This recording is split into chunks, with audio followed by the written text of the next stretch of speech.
Bonjour à tous, YouTube oblige, faut une vidéo de présentation, donc je me présente, je suis Jimmy Tricotin et je réalise des tutos pour le tricot avec le tricotin.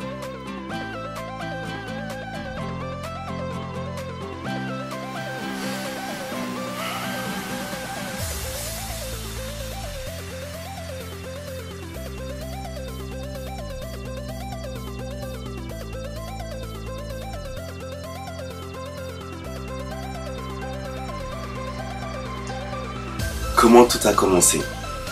Tout a commencé, je crois, un jour, on a été dans le magasin avec une amie et on s'est retrouvé à acheter des tricotins. Alors, pourquoi? Je me rappelle plus trop, mais tout de suite, je me suis dit, ben, on va faire une écharpe, au moins pour essayer. Et résultat, on avait été sur internet et on a trouvé une vidéo, mais la vidéo, elle n'était pas en français. Et je crois que on a galéré une après-midi juste pour faire le nœud coulant. C'était assez folklorique parce que au final, on comprenait pas trop ce que la personne elle faisait. On se disait juste, elle fait quoi? Parce qu'on comprenait pas, c'était pas en français. Et quand on a compris tout ça de coulant, je crois que on s'est dit c'est pas possible. Et ça a ensuite continué pour c'était 1.8. Donc à l'époque, je comprenais pas trop, je savais pas qu'on pouvait tricoter en simple ou qu'on pouvait tricoter face à face avec un tricotin.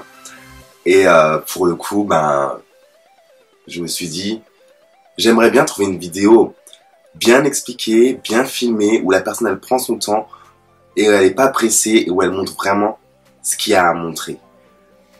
Et je me suis dit, pourquoi pas me lancer? C'est clair que c'était pas une de mes premières, puisque on me connaît déjà sur Facebook et YouTube sous le nom Le Petit Cuistot, où j'ai déjà des vidéos avec plus de 6000 abonnés. Et là, je me suis dit, pourquoi pas réitérer la même chose avec le tricot cette fois-ci. Alors, c'est clair que c'est pas le même univers, et ça n'a pas été facile, surtout les débuts, parce qu'au début, j'étais sur des groupes, j'avais pas envie de faire des vidéos, parce que j'étais déjà assez occupé avec ma chaîne de cuisine, et je m'étais dit, je vais sur les groupes et je vais demander aux gens comment ils font. Et les gens, forcément, ils me renvoyaient vers des tutos en anglais, où c'est bien, en fait, parce que ça prouve qu'on peut faire plein de choses, et que le tricot, il est universel, au final. Mais c'était pas intéressant dans le sens où je comprenais pas du tout ce que la personne racontait, et je me suis dit, pourquoi pas le faire? Pourquoi pas me lancer? Vu que je sais déjà faire des vidéos, que j'ai déjà mon petit savoir-faire dans ce domaine-là. Alors je me suis lancé et voilà comment tout ça a commencé. C'était pas évident non plus dans le sens où c'est un univers assez féminin.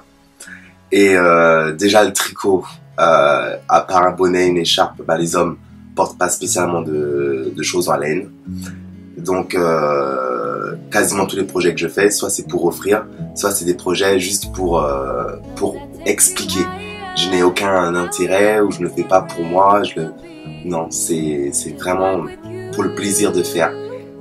Et c'était difficile aussi dans le sens où là, j'ai atteint les 800 followers sur ma page Facebook Jimmy Tricotin.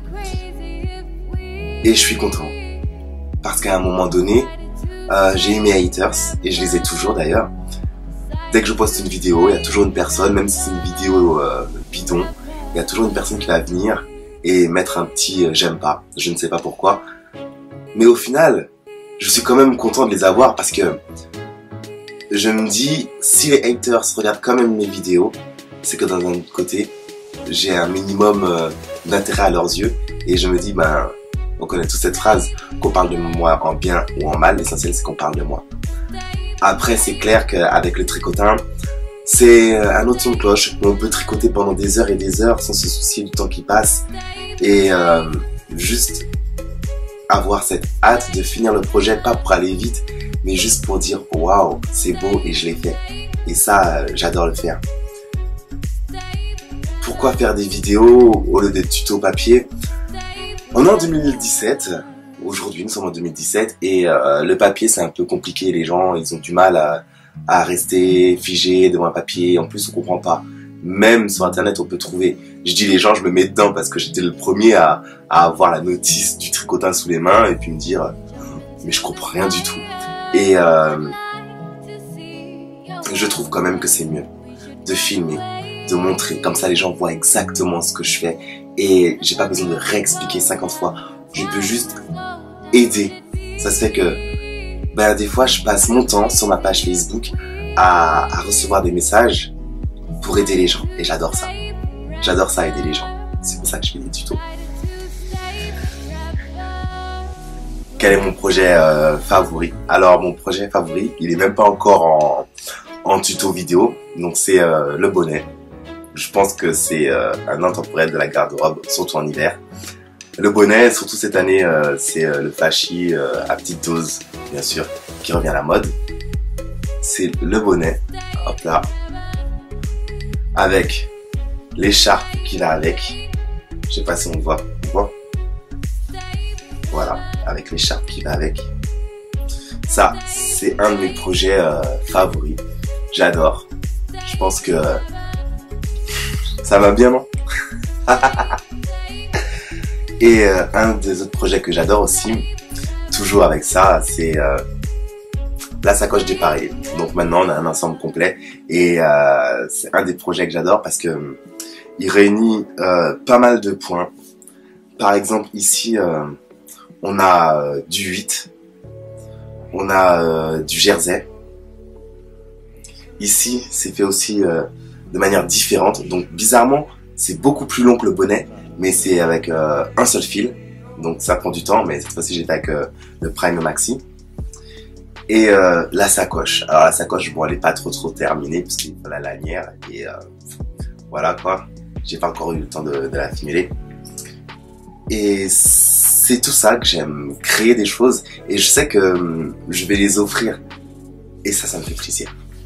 Donc si vous aussi, vous aimez offrir aux autres quelque chose, suivez mes tutos. Et n'oubliez pas, offrez une part de vous.